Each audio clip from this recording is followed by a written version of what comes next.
The Republican Party in the United States is worried about its midterm election prospects after a split in the party became very public.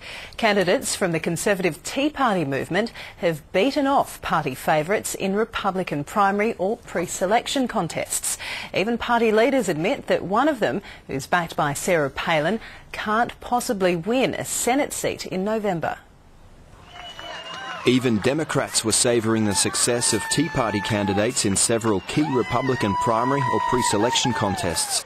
Fearing massive voter backlash in November's midterm elections, they sat back and watched as the Republican Party imploded. Look, I think last night showed that there is a very vociferous debate going on inside the Republican Party for the hearts and minds of Republican voters. Don't ever underestimate the power of we the people.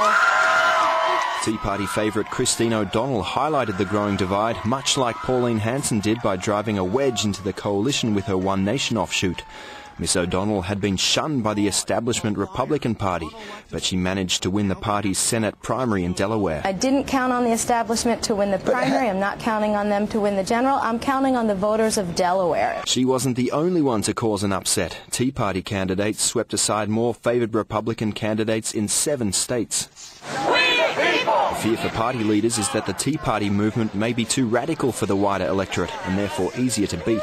Republican guru Karl Rove typifies party concern, accusing Ms O'Donnell, who'd been endorsed by Tea Party darling Sarah Palin, of saying nutty things, and then continued his attack after she'd won. Why did she mislead voters about her college education? How come it took her nearly 2 decades to pay her college bills so she could get her college degree? How does she make a living? A local expert in US politics says controversy often accompanies newcomers in politics, but believes Republicans are still well placed to capture the US Congress following Ms O'Donnell's shock win. And I think they very much see the wind in their sails that the Democrats who are in control of the House of Representatives at the moment will lose.